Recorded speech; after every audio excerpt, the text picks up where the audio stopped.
So welcome to today's session on economics.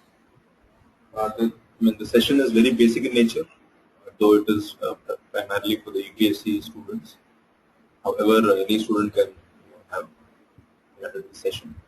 Now, question here is that we'll have an entire PDF which will be mailed to you after the class. Okay, that is tomorrow, and so let's start. Okay, so ideally the session would be like this. We'll economics, meaning and definition.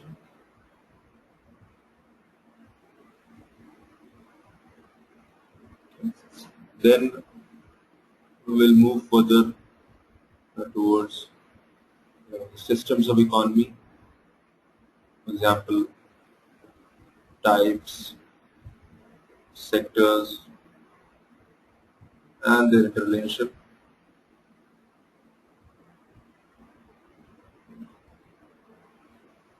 Okay. Then we'll cover the concept of GDP, GNP, NDP, NNP, their relation with cost and price. Okay, so all that thing, that is what today's session comprises of. Now, what exactly this economics as a discipline is? I'm sure the students who attend my previous session, they know that I always think economics in terms of the role it plays in the society. And ideally, any society, if you try to understand in the economic terms and in terms of discipline, you would try to understand in this way that economics is a discipline which basically tries to understand the economic activities. It tries to understand how people in an economy work, what are their ways in which the decisions are being made, how the goods and services are being produced, what is the relationship between demand and supply. But overall, if you go for an overarching definition in terms of discipline, you'll find that economics is, it's basically about making choices. Choices, in terms of, choices which will give you maximum satisfaction. So, as you can see here, every discipline starts with the person defining. That is what we. And as we move further, you'll find that the discipline has been evolved as per the needs of society. And this is the most peculiar thing about economics is that economics is one discipline which is it is very particularistic in nature.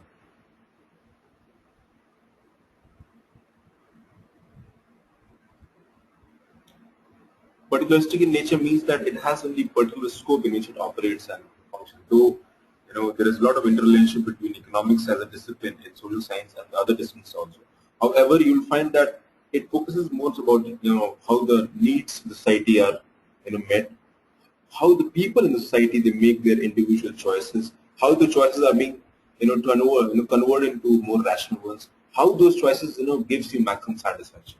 So the economics may appear as a study of complete tables and charts, statistics and numbers, but more specifically it is a study of what constitutes rational human behavior in the endeavor to fulfill needs and wants. So basically, it tries to understand your human behavior, it tries to understand one's human behavior and how rationally we. Now, question here is what exactly the term rational? Rational means that something which is based on fact, something which is based on reality, something which is based on that you take a decision which is strong belief and the feeling that this decision which gives me maximum satisfaction under the circumstances and under the limitations that we have around. Okay, so economics is a study how societies, as I said, one of the biggest aspect of any society, let's say you have needs, and that needs have to be met through certain resources. Okay, now there's a limitation on the resources, but we'll try to match the needs, with the resource that is there. And what are the limitations? Scarcity. Okay, you want everything in the world. You want better lifestyle. You want good education. You want this. You want that. You want to move in a good vehicle. But there's a limitation. Okay, I mean, which the society can provide you, and it's up to you that how you are able to. But in that limitation, you try to take decisions which actually give you maximum satisfaction. Okay, So economics is a study how societies use scarce resources to produce valuable commodities and distribute them among different people. So when the resources are scarce, what is the best thing you can do? You can optimum utilize it. You can utilize in such a way that it gives you maximum satisfaction. Let's take a very good example.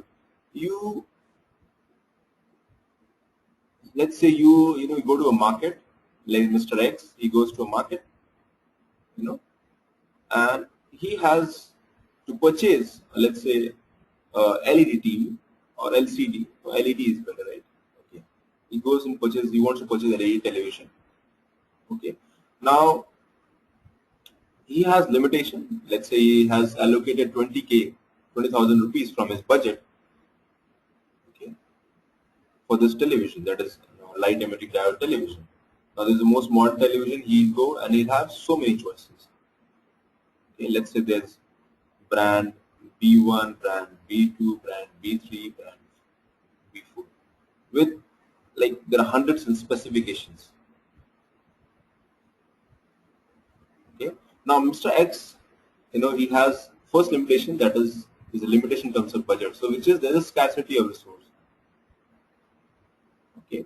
Now it could not be this way maybe, but we are taking about one particular example.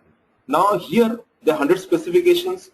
Today we are living in the age of curved television. Today we are living in LED television, smart television. So in that 20 budget, he'll find that only 5 options are there. Okay, let's assume there are 5 options. On the contrary, if there is no limitation, there are 100 options. But in that 20K, there's only 5 limitation. Now what should be the choice be?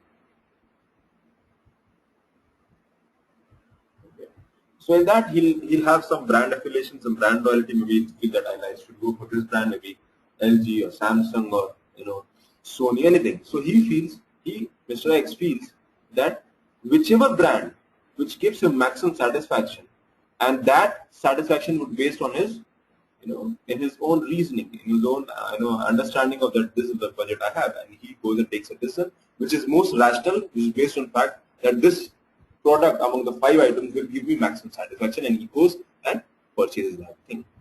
Okay, so the scarcity of resource is the biggest challenge in society, and that is how you try to match the scarcity with your own decisions, which gives you maximum satisfaction. So there are 2 aspects.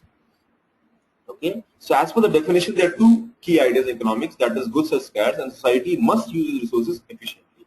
Indeed, economics is an important subject because of the fact of scarcity and desire for efficiency. So there is scarcity, but you look for product which gives you maximum satisfaction. Now, in terms of satisfaction here means maximum efficiency. Now, if you try to understand the discipline, that is what you are trying to study. If you see the economic behavior of individuals, if you see the economic activity that is going on, there's somewhere decisions are being made always badly, and there's that are based on a very macro level that optimum utilization of the scarce resources. So over last century, the study of economics has included various topics that include various different topics to study the economics. Students of economics, some study it to make money. Okay, other do it. Mostly, both of the students developing to study economics to enrich themselves. So it's, for example, we are studying economics to enrich ourselves, to have a better understanding of this discipline. Probably some of us want to go for some competition. Then maybe probably other people want to just acquire for the sake of knowledge. So at a macro level, we try to understand the various variables in an economy, economic variables in terms of poverty, unemployment, human development, shares, debentures, banking, prices, their movements, okay, all that thing. So under the, if you talk about countries' boundaries, there's so many economic activity that is going on at a parallel time. And when there's so many economic activities are going at one particular instant, a particular time, probably you need to find that how the behavior is being changed, in terms of various, there is an interplay of so many variables, okay. Now, in terms of poverty, there is a constraint. So probably your economic behavior would tend or will make you choose your goods and services in a certain way. On the contrary, there is an aspect of unemployment. Probably in economics will deal it in terms of that what productive capacity those individuals are making to society. Okay, so that is how you try to understand. So as I said, scarcity means there is not enough for everyone. And here what happens that you have to choose the choices which will give you maximum satisfaction in the first place. Secondly, if we talk about economy, if we talk about whole system, here we expect that if resources are limited, probably government will come in and allocate the resources for us, which will make sure that the society the justice is made in the society, probably social justice, probably equity. Okay. So you can see here, what is scarcity? Scarcity could be in terms of land, could be in the labor, capital, entrepreneurship. So there's a limited resources. However, what other want? Want could be in fooding, clothing, shelter, security, comfort, medicine, jewelry, anything. So there's so many, questions that we have in our mind.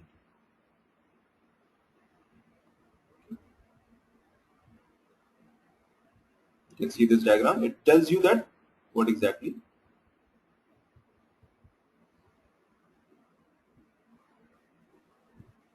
Now, question is, as I told, that economics is a study where we study the individual's behavior, or at a macro level we study about how the economy is doing on whole, and there are various variables which actually determines the way the decisions are being made in economy. We have just started, Ruchi, don't worry.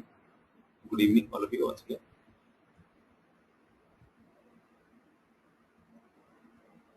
Okay, now we can say economics often uses a decimal sign, the study of certain aspect of society.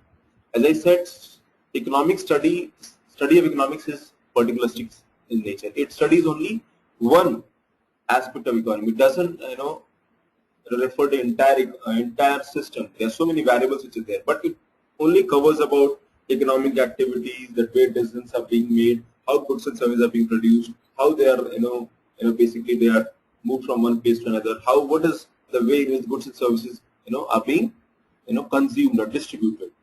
Okay, there is a limitation. Yes, limitation aspect to what is referred as decimal signs. Now, Adam Smith is called the father of the modern economics. He was a proponent of free economics or free market economy, and he believed that how the society should operate. And if you remember, I had given an understanding about the idea of indivisible hand. Okay, so we'll try to understand this. Now, economics makes an assumption that human beings will make. Now let's take this concept and we'll understand this. As I said, any society, see, ideally economics, there's a free market economy.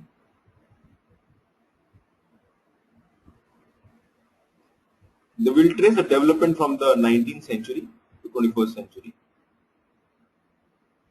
Okay, so ideally around 19th century, when basically the industrialization started and the actual economic activities in real terms became very complex, and thus there was a need of discipline to study.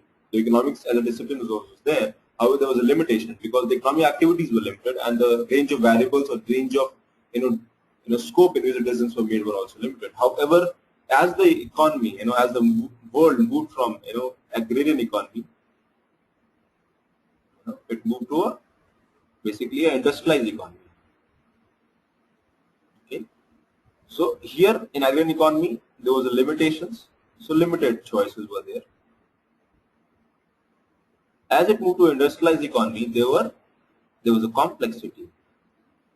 Okay, and as there was a complexity, because there was movement of people from one place to another, there was urbanization happened, modernization happened, industrial plants came in. Suddenly there were so many institutions that came. There were so many problems started happening at the same time. Then the specialization happened. So there were so many things, and it all led to a lot of complex society. So here it started with free market economy. It was believed that the market should be allowed to operate and the government's role in market should be minimal. And what Adam Smith's classical theory or modern theory said, they said that in a free market economy,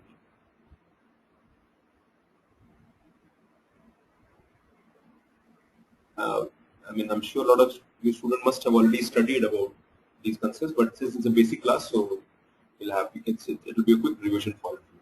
So, as I said, it's a free market economy, as per Adam Smith, the father of economics, modern economics. He, believed that there should be laissez-faire.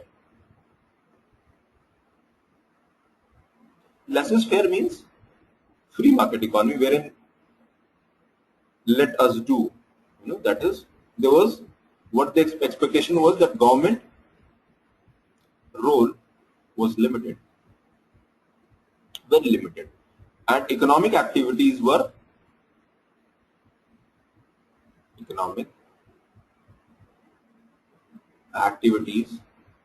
in terms of goods and services which were under the domain of private player. Okay, and what did he say? He devised the concept of invisible hand. He said that one of the distinguishing feature of the free market economy is that there is multiple players. Okay, means if there is a multiple players, what will happen? Let's say there are multiple players, so it lead to competition.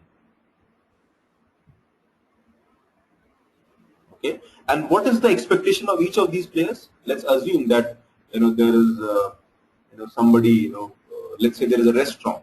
Okay, there is a restaurant. There are 5 restaurants in the town, a small town, 5 restaurants. So they basically are multiple players. Now each restaurant will try to maximize. Let's say there are R1 to R5. There are 5 restaurants, and each restaurant will try to maximize their profit, because we are living in a free market economy, which is based on private ownership, and where individuals try to maximize their profit, their incentive, the surplus. Okay, and profit is what? Surplus. Okay, so that is what they try to identify. But how does it identify? Because it's a competition. So what they'll do, they'll compete and they'll try to innovate. Okay, innovate and give better quality of food. Okay, so because of this very competition, and because of this innovation, and because of ensuring the maximum profitability, these people are going to compete among themselves and they will provide the best quality. So ultimately, the consumer, okay, gets the best, okay, among the choices that are available.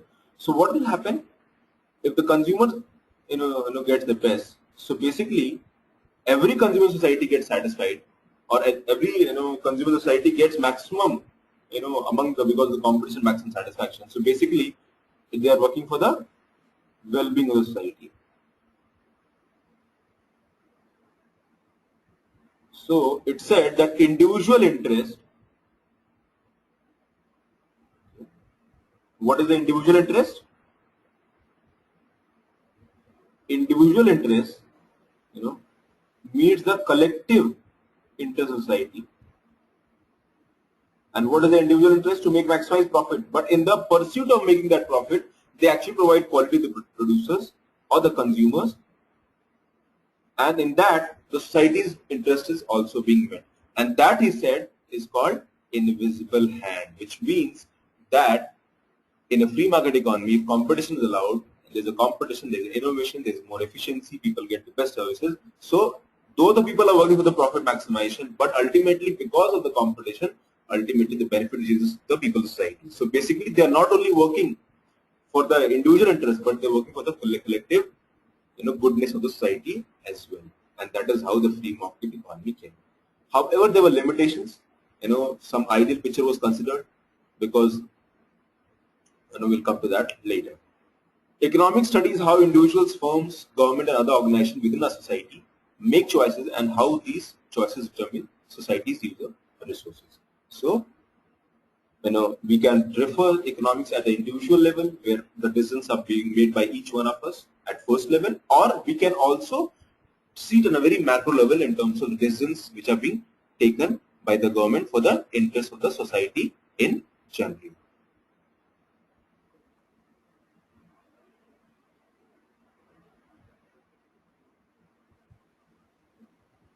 So human life depends on consumption of various materials which are made of the resources available on Earth. As there is no limit to human wants, we need infinite resources to gratify our needs and wants. But the resources are limited. Now it's up to individuals and humanity at large, so as to how they try to satisfy their competing needs to get fulfilled by the limited resources. It means that we need to make some choices before we utilize the scarce resources by prioritizing the sum of our needs. So what does it mean? That we study and how the individual, society, government, they all prioritize their choices. They take the choices which give them maximum satisfaction, but the resources are limited. So that is how they try to maximize the choices, that is taking the decision or taking the use of those resources which gives them maximum satisfaction.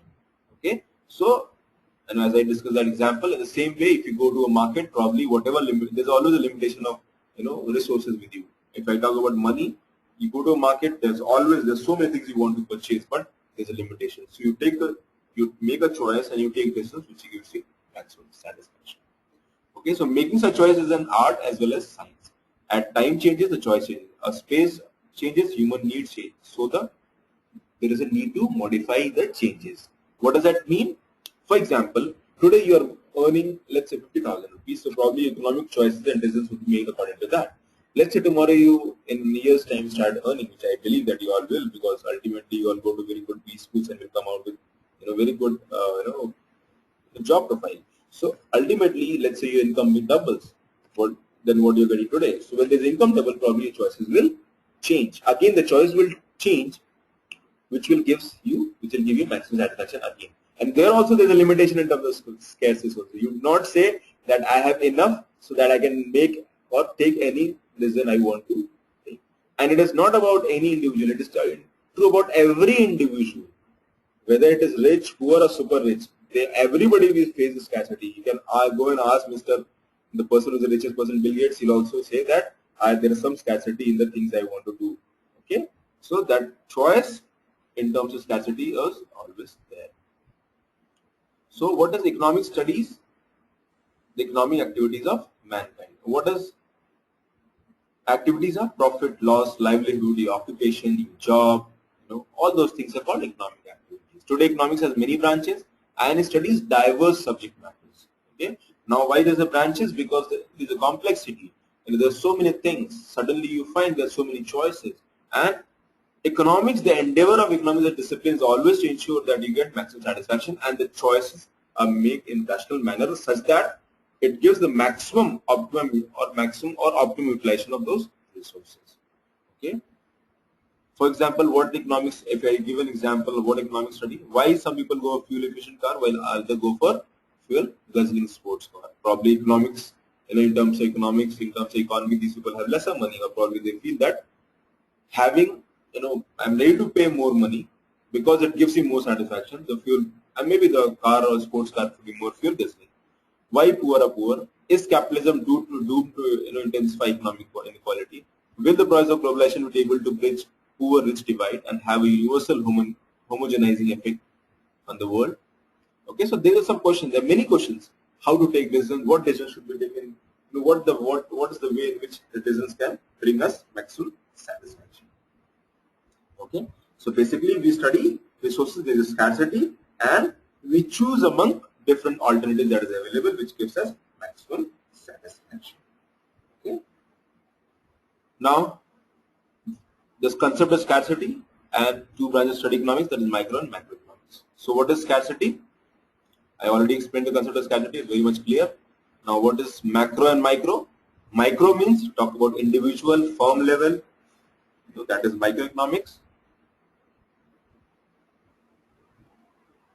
Okay, economics as a they could be micro means small, and macro means which gives a larger picture. So micro here could be, let's say we talk about firms. Okay. So here we'll try to understand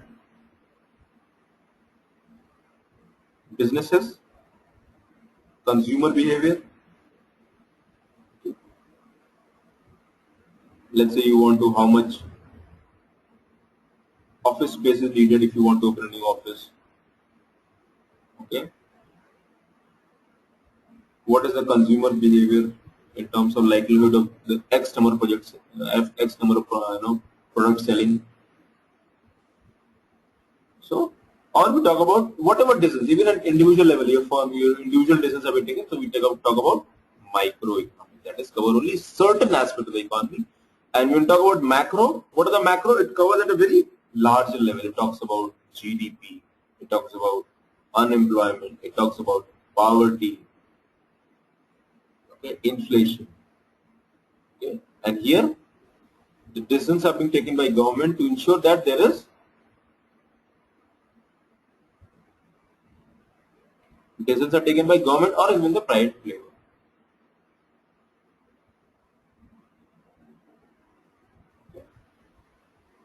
So decision taken by government.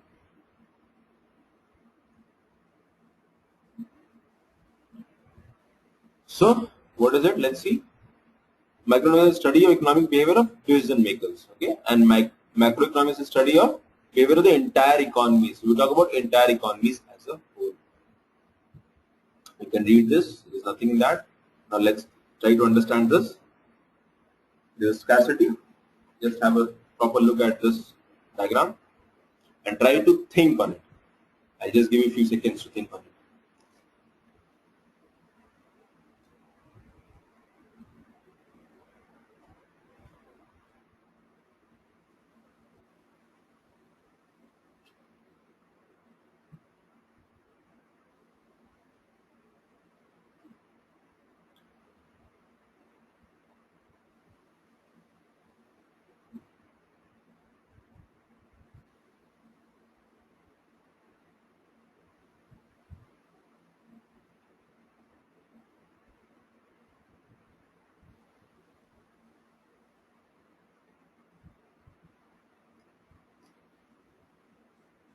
As you can see here, there is a limitation of the resources. So basically there is scarcity of goods and services.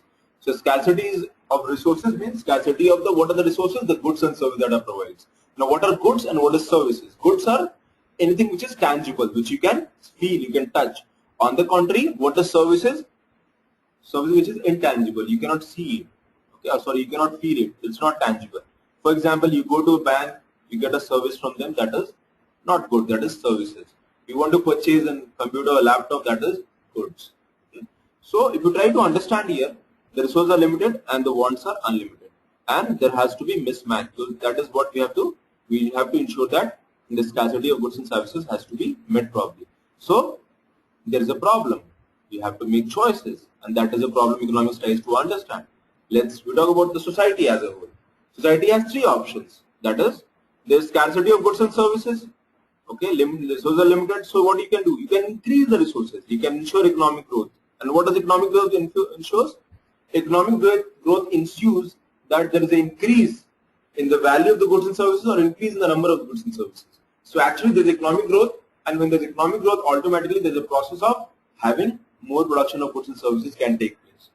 Okay, so basically in that cases there is a more likelihood of meeting the unlimited wants, or you go and improve the use of available resources. So that is, you try to economize the resources. Okay, I'm already speaking quite loud. I don't know. My voice is okay, guys? Is it little less audible or what?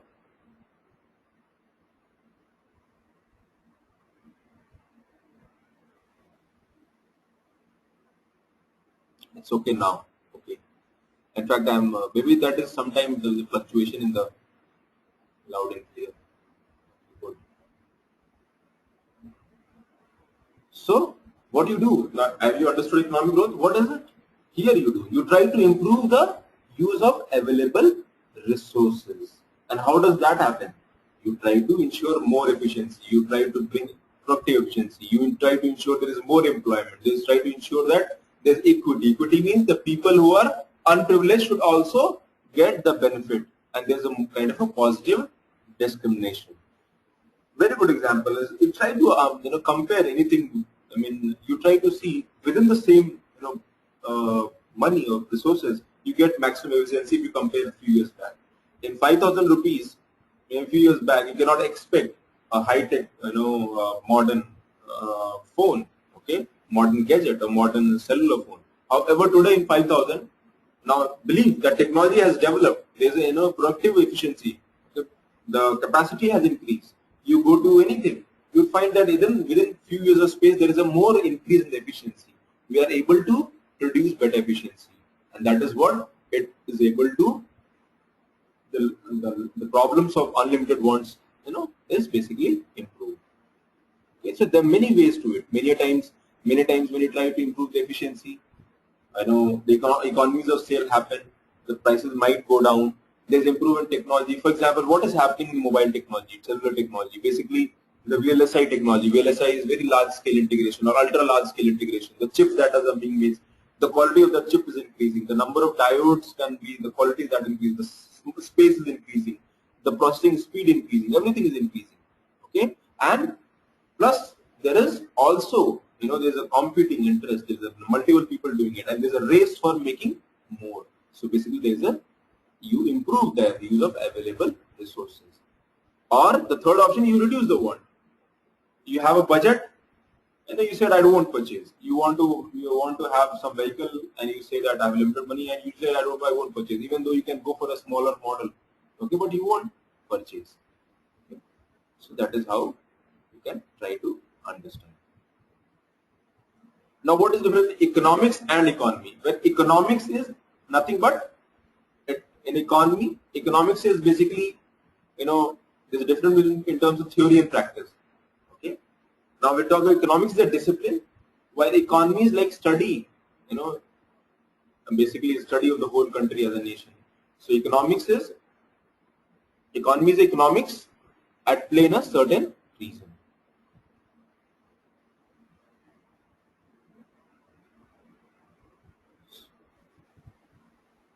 Now there is always, now question is that why do we study economics? And why there is a differences of economics as a discipline or its use or its usage.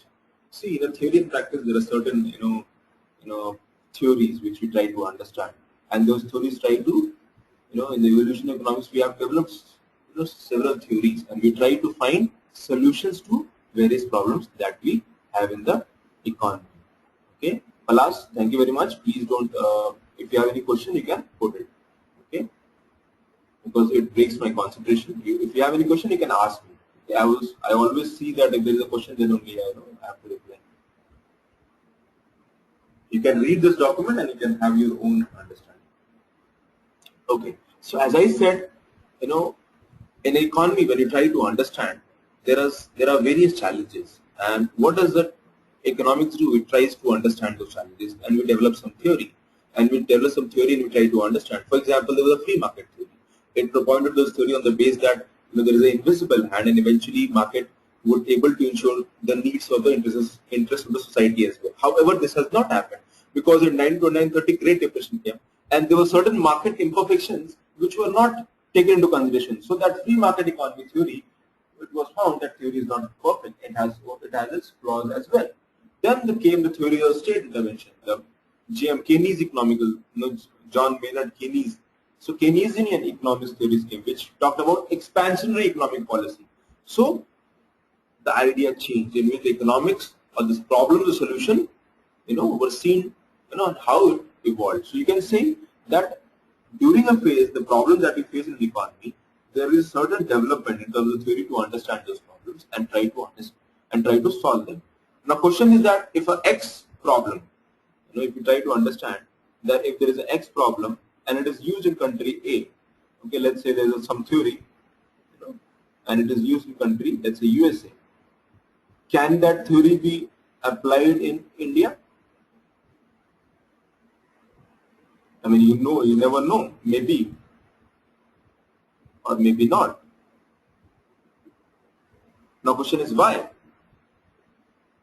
Because there are two different systems, two different economic systems, having their own peculiarities. Having the development has taken place in their own way. Okay, so ultimately, there could be challenge in terms of how you want to. So economic theory are developed, and the same economic theory can be used in different countries, but might not give similar results. And that is why you study about Indian economy, you study about American economy, you study about Japanese economies, and each economies have found their own ways. Yes, there are certain general principles which are always there, and that has come from the discipline. But we're talking about the applied aspect. So that is how they change. So we have to see different countries adopt different methods to solve the similar economic challenges.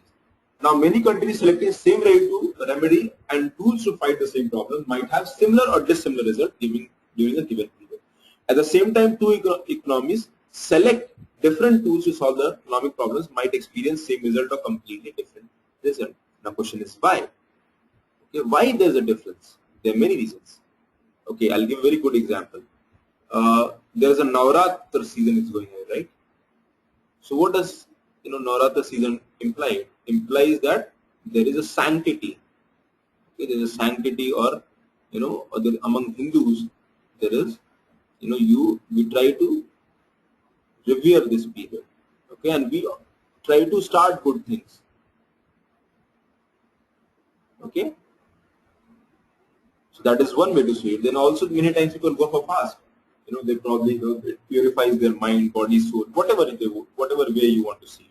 So this Navratri you try to start good things. So there is a cultural aspect to it. Okay, and this might change the economic behavior.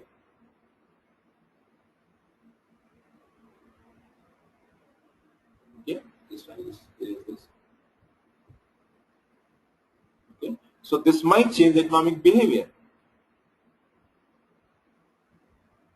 So in Navratra, the 9 auspicious days of the deities of Indian mythology, we pray. We pray to them and we keep fast, and we also start good things. So you purchase good things, purchase a car, or you go to a market, you celebrate. Okay, so there is a surge, or there is a rise in economic activities. Okay, so that is peculiar phenomenon about Indian economy. Okay, can you expect something like the US? No, not. So naturally, the decisions which are made here would be in tune and needs of the Indian economy, and it is primarily driven by cultural or religious, okay, aspects. Okay, so this is how this is a very good example how you can understand things. Or the same way, many times we take decisions. Many people say that I don't believe in this, and they start doing. But most of the population, they follow. There is a strong cultural affiliation in which they do things or economic activities changes as per the society, as per the culture, as per the a particular time. If the economy is going down, probably the decisions would be taken different, and you cannot expect that the economy would be going down in a different country the same way. Okay, so decisions are being made. For example, in the same Navratri period, people don't consume. Okay, don't consume basically meat. Okay, or non-vegetarian items. Okay, so there is a change in economic behavior here. So basically, the business of restaurants, which serve the non-veg, goes down. Okay, so that is purely aspect of Indian economy. So economic theory is expectations of human behavior about the economic activities, as human behavior depends greatly on the internal as well as external factors. The result may likely to be show diversities. The level and quality of natural resources, the quantity and quality of human resources, the social political view, that is the environment of social environment, the political environment, the historical background, the cycling make of human resources are some of the factors which individual as well as collectively impact the economy while carrying the economic activities. Okay. So that is how we try to understand. The question here is that what is the focus of this discipline? Okay, what we are trying to understand?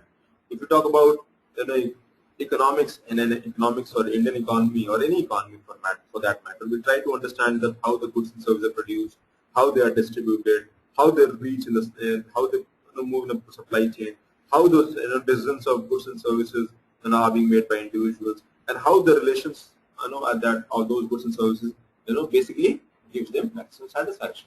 So what is the purpose of economics? What ultimately economics have been trying to? What is the focus of economics? And so we try to understand since different period or different areas or different time. Okay, so we try to, essence is very simple, the betterment of human life and earth. That is what. See, ultimately economics could be a particular discipline, but there is a as I said, the social science, and the focus ultimately is to bring maximum satisfaction, and that is basically for the betterment of human life on earth. And each and every discipline somewhere relates to this. That is the most important applied aspect. So what is the challenge in the economy? Main challenge in the economy is that fulfill the needs of the population. Goods and services, survival, well-being. Okay. You can read this. It's very simple. Now we'll study the distribution network model, that is state, market, and state market. What is state? State is government. Okay, system. Okay, so that is called state. And then there's a market. Market means, what is market? Market in which the private players, they take care of the role of distribution. So here, in the first kind of distribution, the state, that is government, takes the sole responsibility of supplying the goods and services required by the population, with no payments being done by the consumer. That is, former Soviet Union and communist China are the best examples. So they are basically state-led economy, or state-led development is taking place here. In the second category comes the market mode of distribution, where it functions on the basis of price mechanism. So there is a competition. The goods and services are made available in the market, and on the basis of the demand and supply, the prices are determined in the open market, and finally they get distributed to the population. Okay, so this is what has happened. So here we're talking about free market economy. Okay, you can see here. If you remember, we had discussed about capitalism and socialism. And what is capitalism? Capitalism in which the free market economy, there is a bent or tilt towards free market economy. It means the private players are allowed to operate and function. On the contrary, what is socialism? Socialism, the ownership is communal. Okay, so to try to understand, there are two. Okay, at extreme end there is a communism. At the other end there is a free market economy.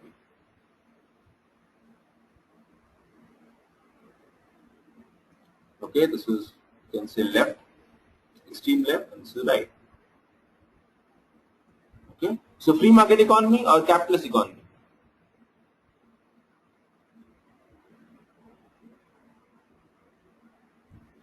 Okay, so that is how the picture is. Now, question is that where the economy could be moving towards this side or could be this side. Now, in communism, a free market economy, in communism,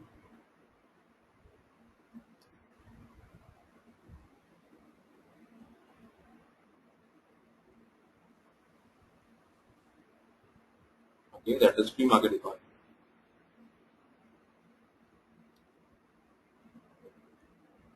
Here ownership is by state. Okay. Little diluted version of this communism is socialism. Okay. The extreme form of socialism becomes communism. And here private ownership.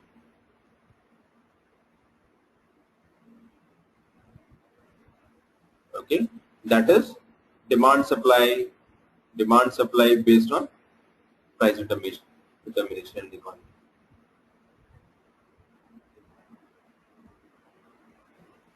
Okay. Well, not very same. Socialism is basically, if the socialism is there is a little more freedom here. On the contrary, communism is extreme. For example, India opted for socialist kind of economy after independence. However, communism is entirely state-led.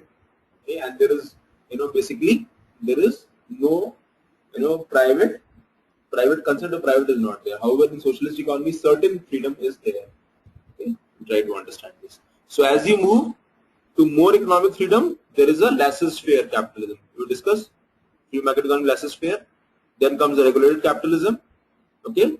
Then comes a socialism. If you move towards government power, means the role of government increases towards communism. Okay. So if the government entirely controls, it's communism, and there is a little control, is little lesser, it is socialism. If even government is more liberal, it is regulated capitalism. And if government has left everything, almost everything to market, okay, that is laissez-faire. We are somewhere here in the regulated capitalism page. Here you can see. So there is a mixed system. Currently, in this, if the bent of the government is more towards here, we'll see that there is a left bent is there. Okay, and if the government bent is here, towards right bent is there. Okay, and there is a center. This is called centrist as well. Okay. Now, for example, BJP, it has more right bent. Okay, so BJP is, because they talk about private ownership, they talk about free market economy, they talk about, they're proponents of that. On the contrary, Congress Earlier it was socialism now, but it is more on this side. Okay, but and today there is almost no similarity, not much difference. But you would find that the left bent is more like, on the contrary, Communist Party of India, if they are in power, they'll try to introduce socialism or some type of communism in which they would not allow ownership by private players. Rather, they will allow state economy or private sector. Okay, that is how it is. Okay. So where do we stand? Where do we stand here? Basically, we are somewhere in the between. That is free market economy and, as I said, regulated capitalism. That is what we are into in a phase. Okay. So if you try to understand that how the the evolution has taken place, as I said in the starting, in the beginning, it was more of it was a free market economy. However, there were imperfections in the market, and which were not envisaged at that time. And during 1929, the Great Depression happened. And when the Great Depression happened, eventually, because private players had a sole motive to earn profit, to make more money, and when the sole motive to earn profit, more motive, they would not take care of the economy. Okay, so state intervention, that is state or government, started coming in between and interfering to focus the interventions of the economy. So where currently we are, somewhere here in the middle here. Okay, when we move more towards this thing, there is a capitalist economy and here socialist economy. So if you talk about modern nation,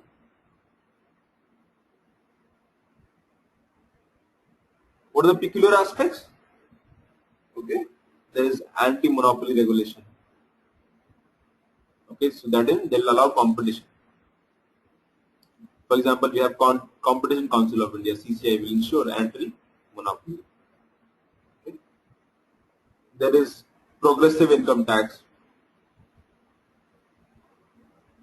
Means, since society is not equal, people who are richer will pay more. Okay. Then,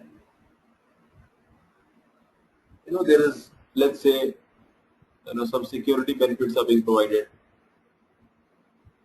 if you go for some job in the private or public sector. Okay.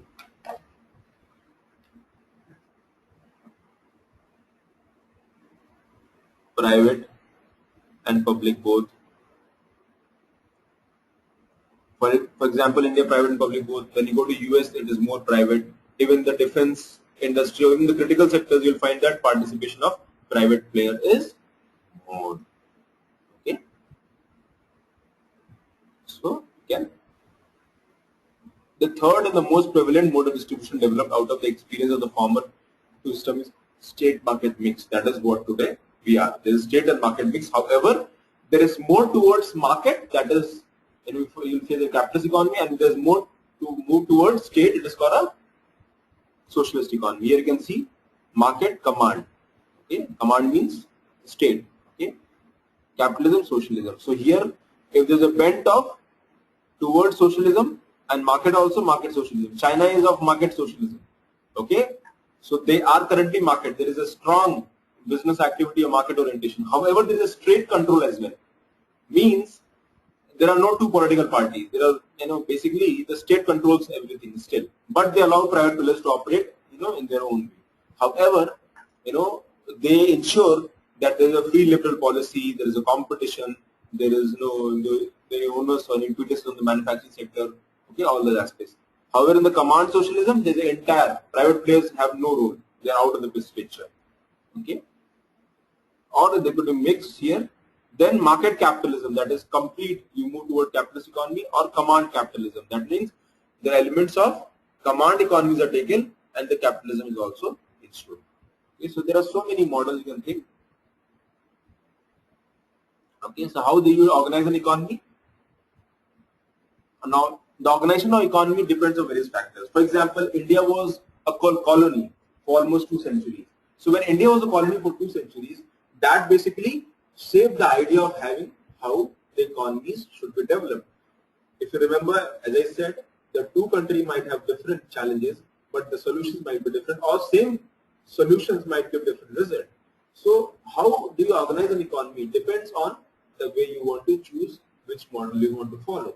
For example, India being a colony for almost 2 centuries, so it was very natural the bent is more towards socialist economy, which ensures that there is more equitable distribution of goods and services in an economy or in a population. So automatically that ensured or forced us to follow a model which is more socialistic. In fact, you find the entire national freedom or entire the freedom struggle, you find that there was a more bent, even in the people in the Congress, they were more socialist in nature. And that basically formed the base of the economy at that point of time. Okay.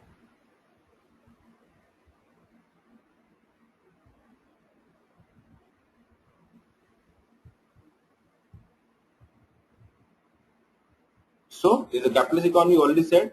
Basically, there's a private enterprise system, free enterprise system, market. So it is called SAFE. Okay, you can see the concept of usual hand I explained. That is price mechanism. Market forces will determine the prices. However, there will be competition, and due to the competition, the best will come out, and people, consumers, will get the maximum benefit, which basically means the interest of society is also met here. Then talk about state economy. Okay, here after the Bolshevik Revolution or People's Republic of China, this happened. Okay, the question is that how the idea of socialist economy came into picture. See, the proponent of socialist economy, a proponent of socialism, father, Karl Marx is said to be the father of socialism. Okay. So what exactly happened? See, Karl Marx, uh, he was a maverick. He did not follow the norms of the society, and he came with his own theories. He, when he lived, that is during industrial phase,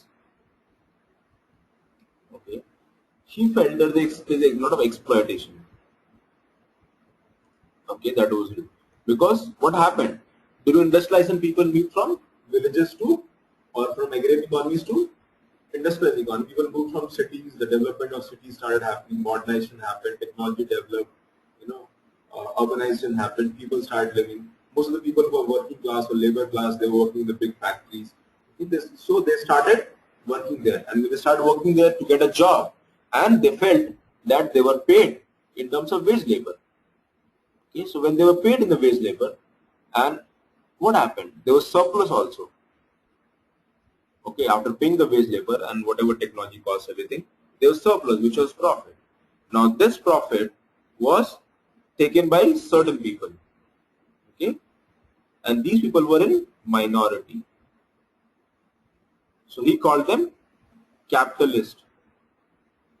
Okay, so these are capitalist people who they basically own the factor. They own the factors of production.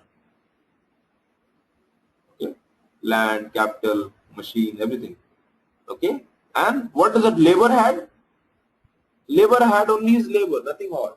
Okay, he worked, he got money. He left, he could not. So he felt there is exploitation, because most of the riches or surplus, which ideally should be distributed to these people, is appropriated by a certain group of people, that is capitalists. So he said them they were haves. Okay, means the rich people or the capitalist people. On the contrary, he said there are have-nots. Okay, so this was happening, and he felt, and in fact he saw there was extreme exploitation. Okay, these people lived in slums. There was the living condition was very poor. They were working for 14 to 16 hours every day to get and what they get, whatever they get, it was just basic subsistence. Okay, being this, because the surplus was taken by these people. So he said that these have and have nots, there is a conflict. Okay, and this conflict, because there will be two classes, that is, there is a class, he divides those into two parts, the class that is have nots and haves. In fact, you can name them also. Okay.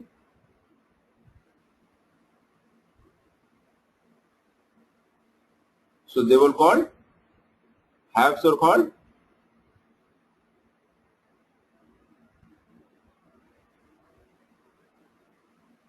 bourgeoisie, and these have-nots were called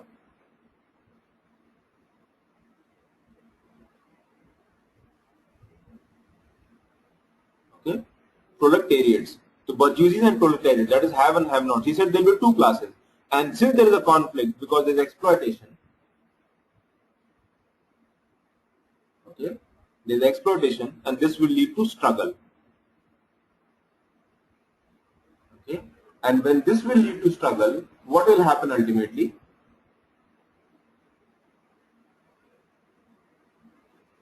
The struggle, and since these people, they are more in have-nots are in majority, the numbers are more, and these haves, they are in minority. So there will be class struggle, and there will be a revolution. And after the revolution, which ultimately here have-nots, because they are in majority, will win. Okay, and when they win, what will happen? There will be a classless society. Why? Because everything these capitalist people own, they would be the whatever the thing capitalist, they will be taken over, and they'll create that these factories or these would be owned by all the people, and there'll be classless society, and where the ownership would be communal, means everybody will own, or public, ownership will be public. So ultimately that would lead to class society where there will be no exploitation, and that will happen after a revolution. And that is what revolution these people, leftist bent, they always talk about. So they say that there will be proletariat's revolution, and the have-nots will topple the system, and they create a new system of socialist order where there will be class society, there will be no exploitation, and everybody will get their wage labor or whatever work they do, and there will be more equality in society. Okay, so ultimately that is what envisioned. So, but do you think that is practically possible? That is not possible. However, by the people who felt that this capitalist economy would not survive, they became the supporters of this idea, and socialism started spreading to the whole world. Okay, for example, the same, and it started. The genesis was Mr. Karl Marx, and then many people came. The Lenin came, and there's so many evolution of this theory, but base was from Karl Marx's theory. Okay, so ultimately it started from Bolshevik Revolution, people revolution China, and it started happening. So it is called centrally planned economy because here there will be no class. Everybody will have job. Every resource will be owned by the government or everybody. Okay, there will be no private ownership, and the conflict would not be there. And at the same time, but this is an ideal picture which was created. Okay, Karl Marx theory was I don't exactly remember, but I think it was 17th century. Okay, during after Industrial Revolution. So this idea came. Okay, so centralized economy, centrally planned economy, or non-market economy is called. Now there is various version to it. Somebody who talks about entire government control, that will become communist. Is somebody will ensure that there is a mix of things. Okay, for example, India went for socialistic model because there was a you can see here, that is how how the economic decisions are made in capitalism. Government makes only part of it. What part they make government? They will take care only those parts which will ensure regulation in the economy. Okay. On the contrary, socialism, what will socialism ensure? Government will control most of the sectors, leaving few sectors to the private people. However, in communism, almost private sector has very limited or no role, almost. Okay. And then comes the invisible mixed economy, taking the best of both. Okay, but the mixed economy bent is more towards. Okay, and where the concept of mixed economy came? Concept of mixed economy came around by John Keynes' Maynard theory, that he talked about strong state intervention. But why did this state intervention was proposed by him? We will try to understand. See, now before Great Depression, which happened between 1930, which carried on to World War II, right? 45. Okay, so before this, there was a free market economy.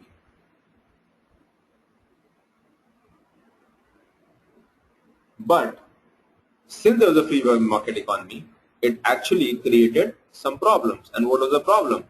That when things are moving okay, then there is no problem with the economy. Okay, free market economy works very well. However, when the crisis comes, what could be the crisis? For example, these free market economies supply goods and services.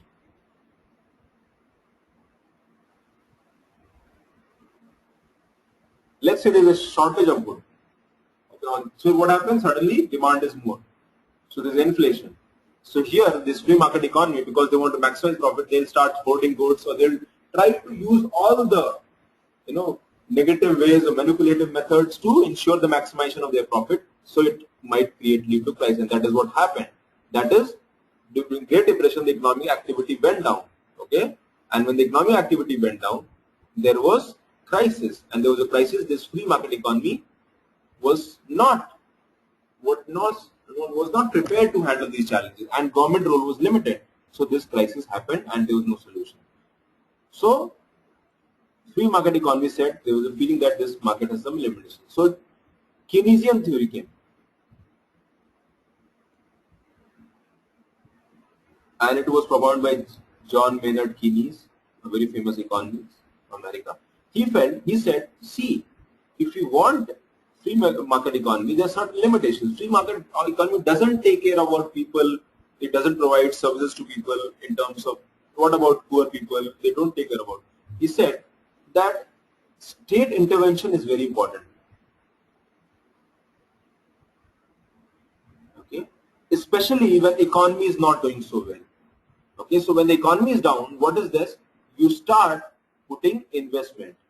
Okay, so what had happened? Let's say, what is the meaning of economic activity? What is the meaning of depression? Or what is the meaning of recession? What happens? Economic activity goes down. So let's say if the economic activity goes down, the unemployment rises.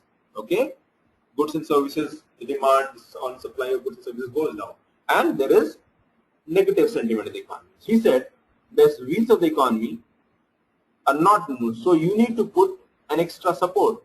Okay, you need to provide stimulus. So this will be called as state level intervention.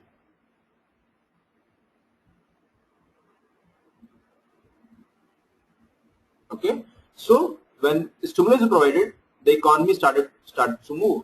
For example, what will be done in state intervention? Very good example is, let's say economy goes down. So what you will see, what is the role of government? Suddenly they start investing a lot of money in the economy. Why? Because the moment they start investing in the economy, that money would be used in certain economic activity. What government can do? Government can start making big dams, big projects, making roads, Narega, all those things will start. Suddenly jobs will be created. Now when the job would be created, what will happen? Economic activity will rise because people will have job, will get their salaries or the wage labors. Okay? And ultimately they'll start using that in the economy, and activities in the economy starts again. And state intervention would be allowed in the level when economic activities brings the economy back to the normal. So this state intervention is here called expansionary. It says that there is a discretionary. Okay, fiscal policies. Fiscal policies means financial policy of the government. Discretionary fiscal policies or expansionary fiscal. Expansionary means government expands, invest more. Expansionary fiscal policy. Okay, so even these is expansionary fiscal policy are mostly they call deficit in the economy.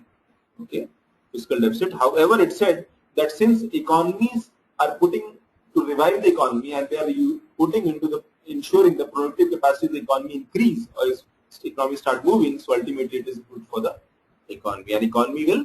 So here that is what happened. He questioned the very principle laissez-faire nature of invisible hand. He even opened that invisible hand brings equilibrium to the economy, but by strangulating the poor. He suggested that price and wage of the labor are not flexible enough to provide employment to all. It means that there will be some people unemployed in the economy when the economy will be at full potential. So it means that even if the economy is doing best, still there is a problem of unemployment. Ultimately, a fall in demand will emanate resulting in the recession, and if unchecked, in depression, what happened 919, Questioning the limitation of the market mechanism, Keynes suggested strong government intervention in the economy. Okay, so he started, and as Keynesian policies were followed, concerned economies were successfully pulled out of the Great Expansion, Great Depression. What he exactly said? He suggested increase in the government expenditures, discretionary fiscal policy, that is fiscal deficit, lower interest rate, cheap money supply. Okay, so to boost the demands of goods and services, as this was the reason behind the depression. So when the demand of goods and services rise, ultimately it creates positive vibe in the society. Okay. Now we'll talk about mixed economy. So we'll talk about socialism, capitalism. You can see there is a mixed economy here. Okay, so Keynesian was inquiring Great Depression theory. He followed. Okay, and after the Keynesian advice, what happened? Suddenly the government started putting a lot of money. See, it started in 1930s after Great Depression, and government started putting a lot of money in the social sector. What is social sector? Health, education, employment. Okay, and earlier government role here was limited. Okay, and that is what Keynesian economics suggested, that the state intervention would ensure some. See, there are two kinds of services, goods, that is private goods and public goods. Public goods are, basically which is given by the government, and private goods are which is given by the free market economy. Okay, but government at times provides private goods also in terms of subsidies. Remember, Kanaya has a very valid question. How can government intervention raise the demand of goods, sir?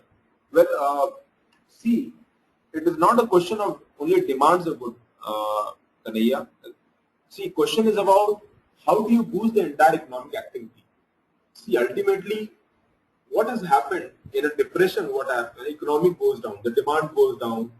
Okay, the demand goes down, the economic activities goes down, and unemployment starts rising. So what government tries here?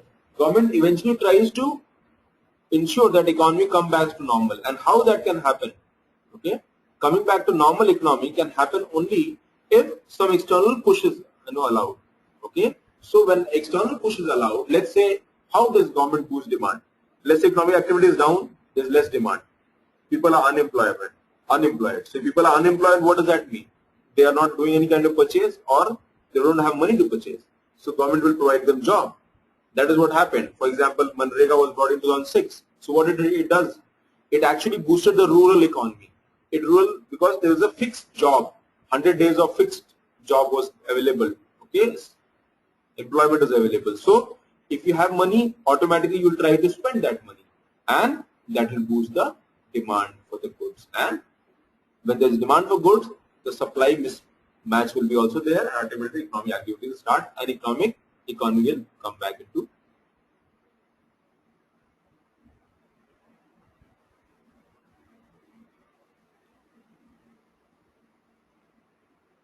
Okay, I'll take this question. Balancha, I'll take this question then. Let me complete this.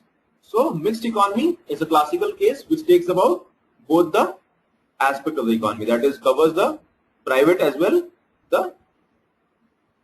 it takes the goods of both the areas. Okay, so you can read this, a very basic thing. Nothing much here. If you have any question again, because I have to cover this basic class, because we have to move to the next level. Now it is nothing but a development. Here it talks about how the world has changed today, and the world today, even the free market economies today, they find that there is a lot of state intervention. Okay, maybe even the Western countries, okay, there might be free market economy, but there is a lot of state intervention here. Okay, and state intervention is mostly in terms of social goods or social services. For example, you go to US, your education till class 12 would be free.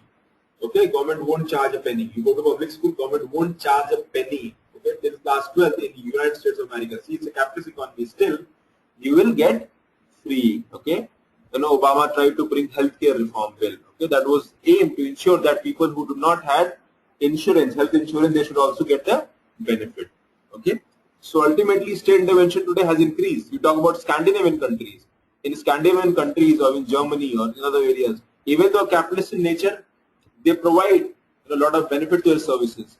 Okay, they get unemployment wages. You get if a birth is given to a child, some allowances would have given. Talk about all the countries. You talk about Germany, France, Finland, Scandinavian, all the other Scandinavian countries, or even all other countries also. Why? Because even these countries are capitalist. Ideally, they are not exactly capitalist. In terms of market economy, they function might be capitalist, but government's role is also providing some goods and services to their people in general to ensure. So you can say that even those economies are capitalist in nature, but they have a socialist trend as well. Okay, so basically they are following a mixed model. Yeah.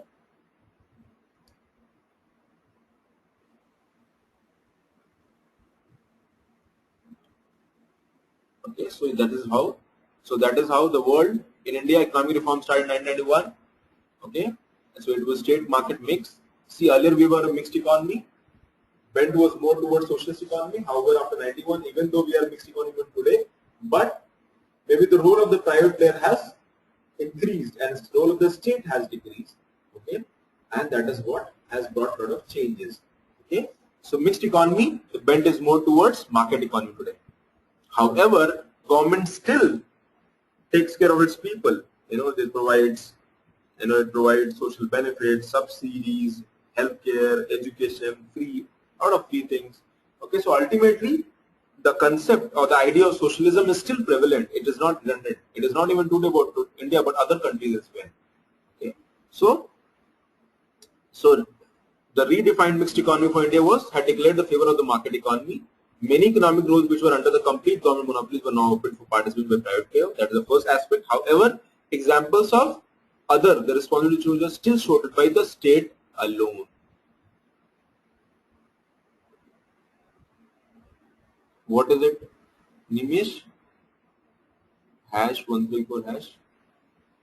Okay. So basically, we can say in this category, the whole social sector, education, healthcare, drinking, sanitation, nutrition, social security, all that thing is today is taken care by. Okay. Now, question is what is the role of state in the economy? See, state means government. It can act as only regulator. Means it just ensure that there is a conducive environment in business can take place. Okay. The sole responsibility of them is to implement the policies and control and punish who don't oblige to those economic decisions. Somewhere government is today taking more a role of a regulator today. However, it can also act as a producer. State here we're talking about government or supplier of the private goods and services. Okay, these include all the goods and services which constitute the part of the market which will be distributed among the needy according to the principles of the market mechanism. Here the state earns profit as private enterprises. Okay. Pre-liberalization, this was the phase we had. There were many things which are produced by government itself. Then as a producer supplier of public goods or social goods, this is true today. Okay, these include goods and services which look essential for social justice and well-being perspective for the people. Education, healthcare, sanitation, drinking water, nutrition. These goods which are generally distributed free of cost at times might reach the beneficiaries at a subsidized prices. The loss incurred by the state in this way is paid out to by public exchequer, which means that whole economy pays for the cause of the few people. And how does it happen? We said there is a progressive taxing system. Very good example. So India is somewhere is following this model. Okay. So mixed economy model today in some mixed economy model or the Indian capitalist economy, we say that there should be economic efficiency, there is social justice, and there should be individual liberty. Social justice means that there is certain kind of positive discrimination should be there for people who are not in position to take care of themselves. Okay, so that is what has happened. Now, question is that why there is a need of a compulsory role of the state. Very big reason is that the very idea in which the private players operate, that is different. Now, what is the idea in which private players operate? Private players have their own limitations. Always remember, private players want to maximize profit. And when they try to maximize profit, the biggest challenge that we face or others face, sure. Okay. So, private players try to maximize, so they cannot take care of the economy. Okay, so if the regulation and the control is left to the private individual group, They will be using the regulatory powers to maximize their profit and return at the cost of others. Okay, so naturally, the role of the state is important. It looks more logical in a democratic political setup where the interest of the larger numbers is being represented, okay, in regulatory provisions. Okay. Now, responsibility of producing and distributing private goods, private sector in areas where they can make profit, okay, and areas which cannot make profit or some critical areas like social security, national security areas, like space program, where they feel that private players cannot make profit, is left to government. So ultimately, this is how. Now we'll come to the sectors of the economy. You got a big picture how the economy is being developed.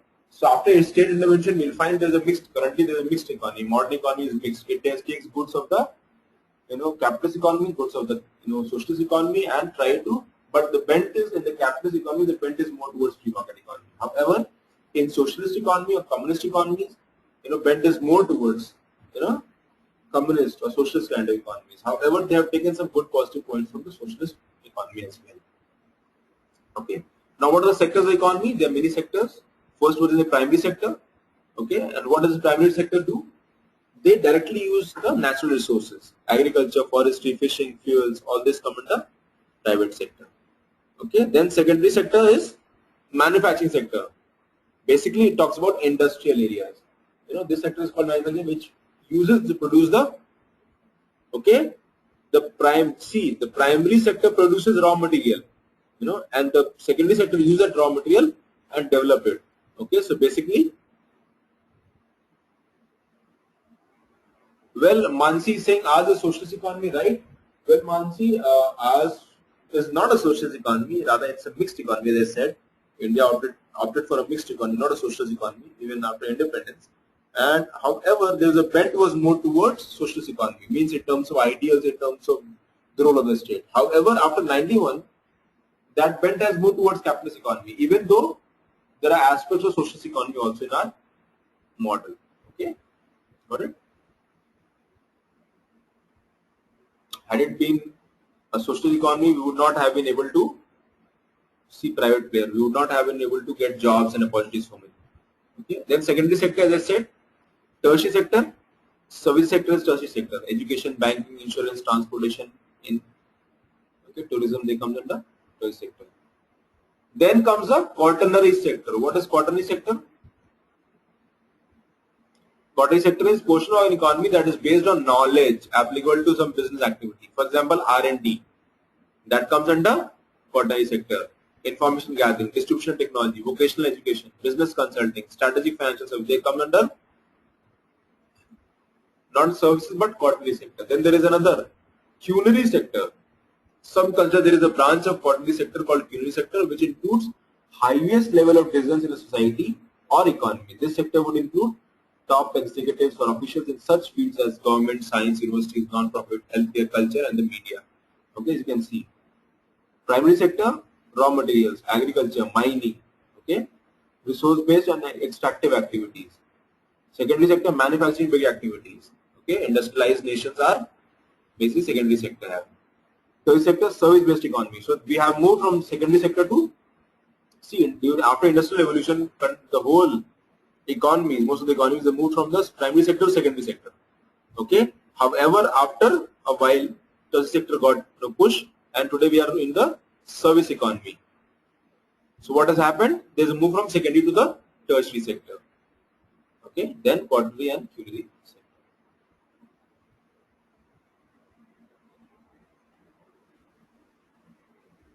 Let's see here: primary sector, production of raw materials, transformation of raw material into goods; tertiary sector, provision of services to consumers and business; and quaternary sector.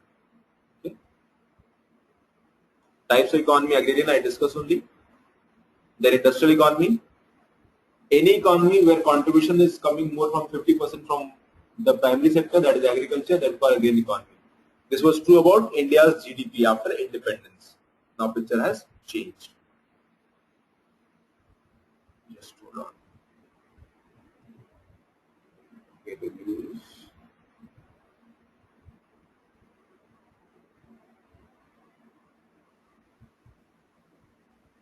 Okay.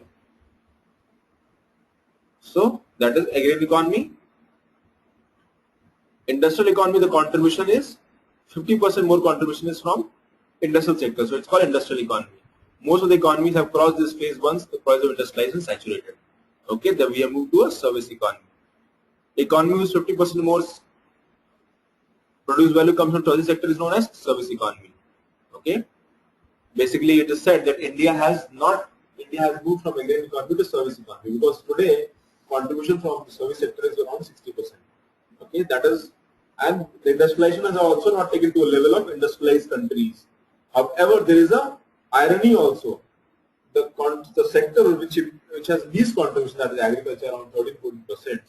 The people who are employed here are around 50%.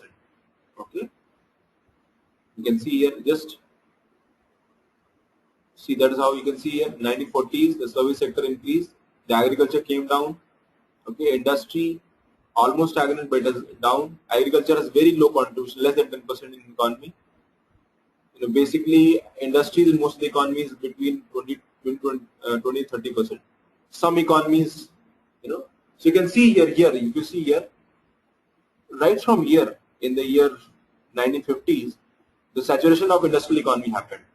Okay, so and there's a movement of service, there's an increase in service economy. So there is a decline. Okay, and here there is an increase. So here around 40%, 40% was there for the industrialized economies. Okay, the contribution of industrial sector on the industry, and you can see today most of the economy, the service sector is more. Okay, I'm talking about the GDP contribution. Okay, but volume is always more in the in the manufacturing sector.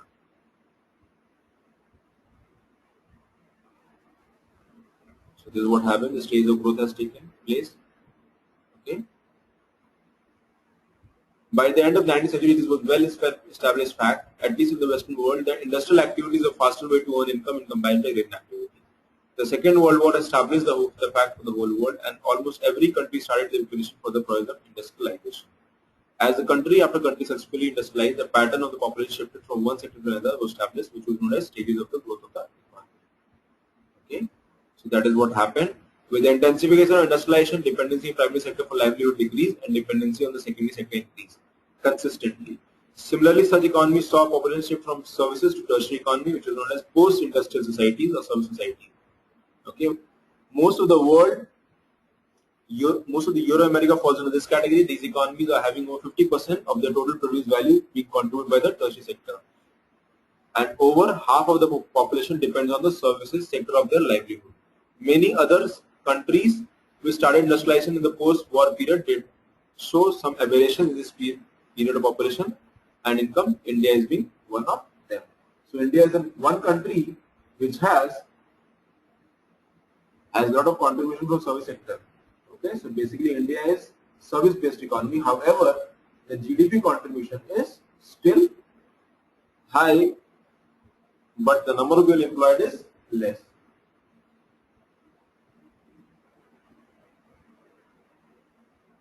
Okay, now idea of national income, we've already covered. We'll quickly cover this.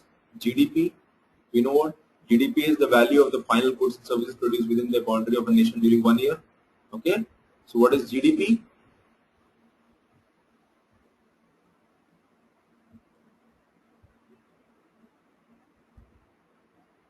Okay, GDP, country's boundary. We talk about India's GDP only in the country's boundary, in the territory boundary of the territorial boundary of the country. Okay, all goods and services, all market value of goods and services.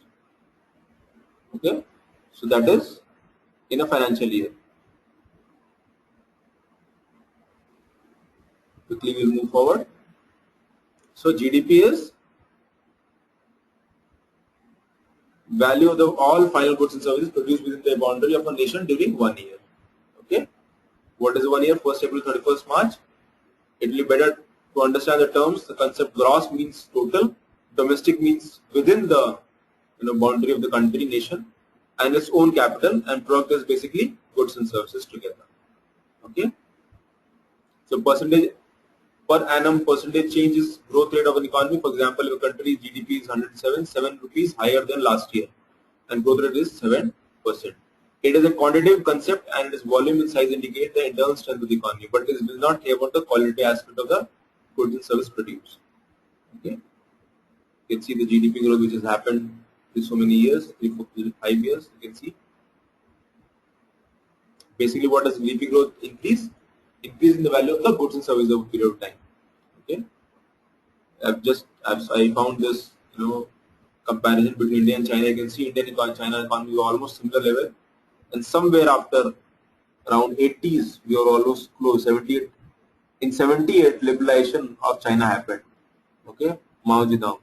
So not Mao Zedong, Deng Xiaoping. Okay, he brought the economic reforms and China economy growing up. And India liberalization happened somewhere in 92. Okay, then that is how development has taken place. Then NNP, what is NNP? Basically, GDP is total market value, but anything that the goods and services that we have, there's some depreciation also takes place over a period of time.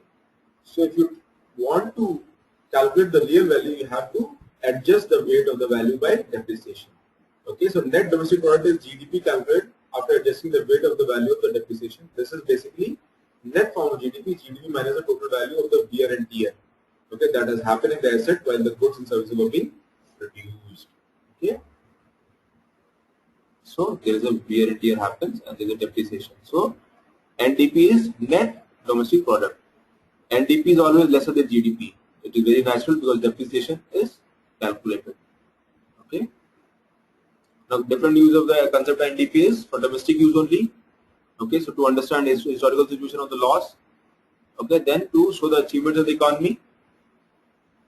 Okay, so many times what happened if depreciation is going down in the economy means there is a value addition is happening in the economy.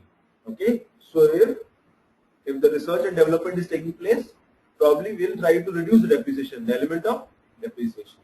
Okay, so basically NDP gives, let's say if you make a car whose value depreciates every year by 10%, however the improvement technology has caused a depreciation, reduction of depreciation by 10 to 8%, just assume. So probably the NDP, the decrease in NDP would not be that high. Okay, but question is here, to those who show the achievement of the economy. However, NDP is not used in comparative economies. Why? Why NDP is not used? Because different economies have different ways to calculate depreciation. So basically, there is a problem here. Ideally, in developed countries, the inflation is not very high. There's a lot of basically inflation is around 2%, 3%, or it is not very high. Okay, so because inflation is not very high, basically depreciation is not happening in that rate. Okay, but depreciation might change from one country to the country. So got the concept of GDP and NDP. Now we come to GNP. What is GNP? See, we are talking about within the country's boundary. In GNP, we will talk about the nationals of the country. Okay, so how will you calculate the nationals of the country? It is very simple. That is, you calculate whatever income you are getting from the country and you add the income from the abroad, you get the entire. But you will try to reduce the incomes which you are getting from within the country by foreign people as well. So the transboundary economic activities also will be taken into account. Okay, so basically GDP plus income from abroad. Okay, but income from abroad means you are getting income from abroad, but from your economy some income is also going from outside. Okay, so for example, let's try to understand this GNP. GDP within country boundary and GNP, okay, by nationals of the country. Nationals of the country here mean, for example, Mr. Mittal, okay, or Mr. Lakshmi Mittal, who is a steel tycoon of the world. Okay, he lives in London. So his income or his company's performance, okay, GNP will be included in the GNP, not in the GDP, because his factories are not in the country's boundary. Okay, so basically that is GNP. So what we do, GNP, GDP plus income from abroad.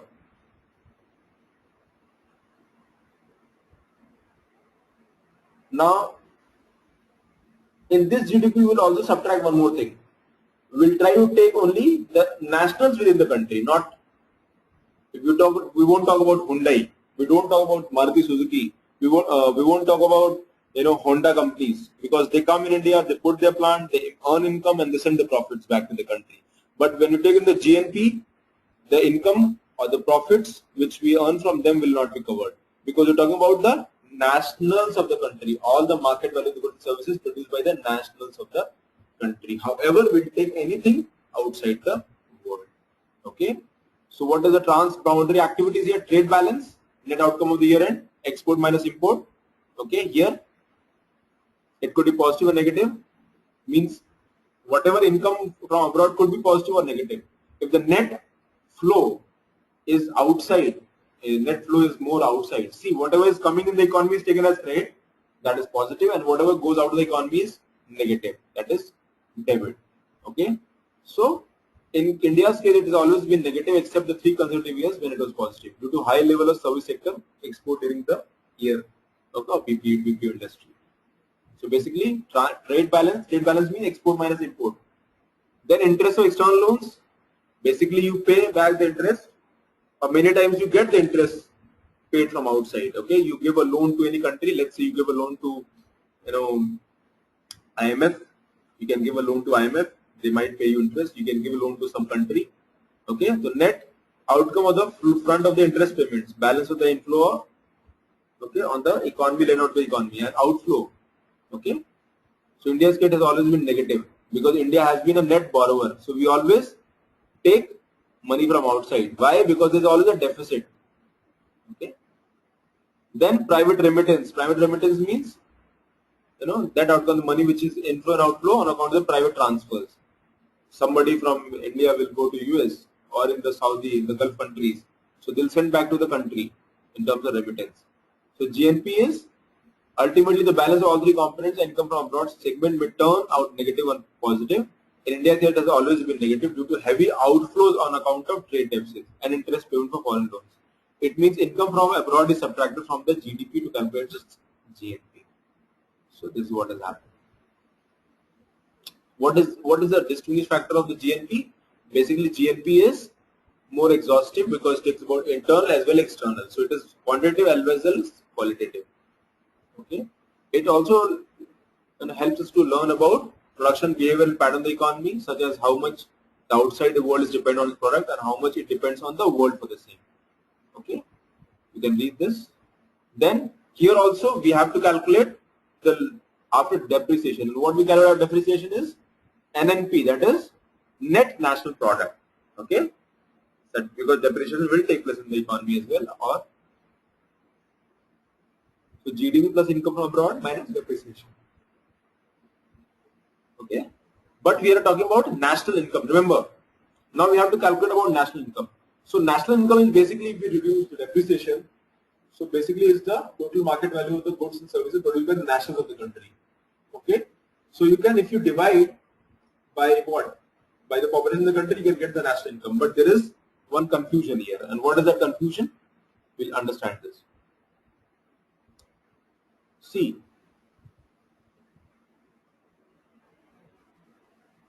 GNP minus depreciation is NNP. Now this NNP, what is this? NNP is nothing but net national product.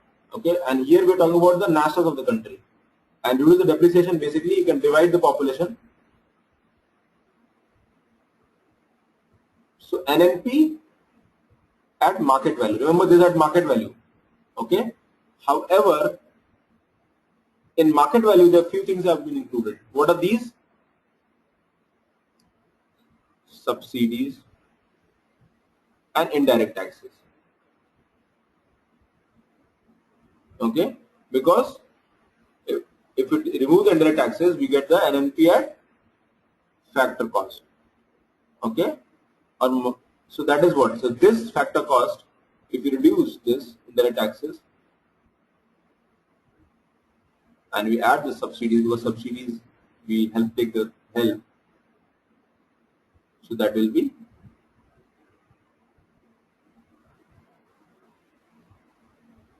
NNP at factor cost. We try to understand this. Now, while calculating national income, usually the cost and price need to be decided. What the cost? Income of the economy, that is value of the total goods and service may calculate either at factor cost or market cost. What is factor cost? That is actual input cost. A producer has to incur in the process of producing something, that is cost of capital, interest on loans, raw material. So basically the factory price is nothing but factor cost. So these are nothing but price of the commodity from the producer side. So that is the actual value, because now here if you reduce the indirect taxes from the market value, you will get the factor cost. Then market cost, all the taxes have been included here. So naturally that's a market value, but it would not give the actual income. Remember last time we discussed about disposable income, all those aspects. Okay. So ultimately what happened? So government tries to calculate the GDP at the factor cost. Why? Why want to calculate the factor cost? Because there is a lot of differences. Indirect taxes are not uniform, so you cannot get the clear picture. Many times indirect taxes in one part of the country is higher, other part of the country is lesser. So why do we want to calculate here?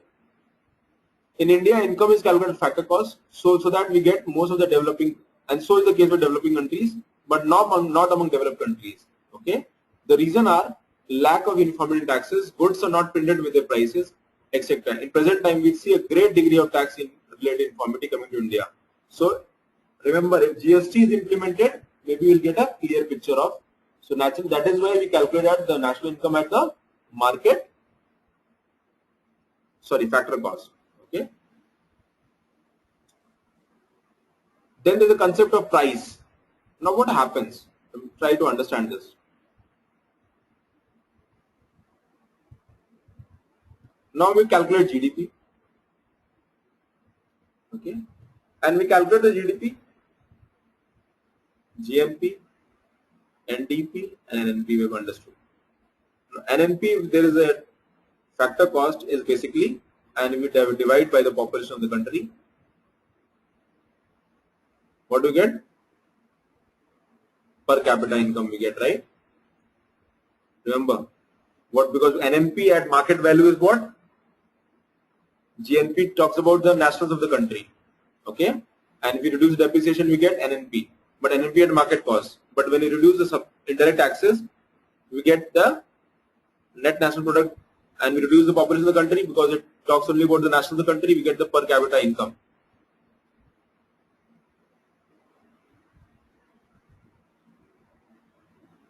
So ultimately, this is a per capita income of this country. Okay. Now there are two aspects here. Question is that there are in prices that we calculate, market value of the goods and services produced in a particular instant of particular time. Don't worry, these mails would be sent to you. This PPT would be sent to everybody. This PDF file of 30 pages will be sent to everybody.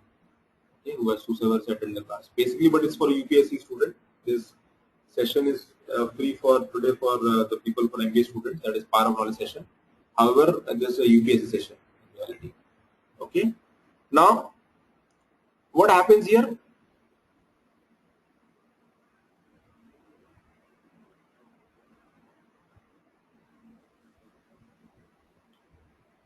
Guys, time is a little less today. I'll discuss this concept tomorrow or in the next class. Okay, because it will take some time to explain all these concepts. Only 2-3 aspects are there. Okay, I'll discuss. No, but I'll take next time. If you have any questions, you can ask me. And Neetu, there is a question that you asked, Pareto optimality. I can explain it right now, but I was wondering that probably I'll make some notes. Okay, and I'll send it to you. Okay, Neetu. So tomorrow, what I'll do, I have calculate some information and material, some examples.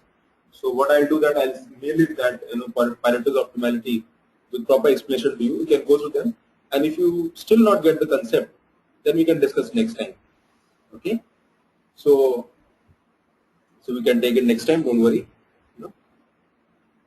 Tomorrow, because tomorrow I have a CSAT class here. Kanaya, what is the question? Kanaya has a question that depreciation commodity. Yes, it is on commodity. How can depreciation on the revenue, sir? Now, who's saying about revenue? Goods and services. Okay, we're talking about goods and services.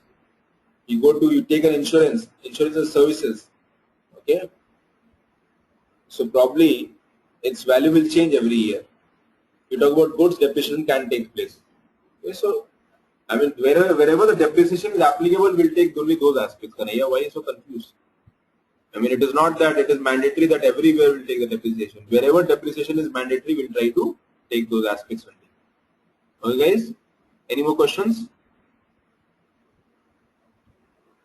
This PPT would be sent to you all the notes. Okay, and every time this kind of notes will be provided to students who will be studying for the UPA session. Okay, so we'll discuss all the aspects.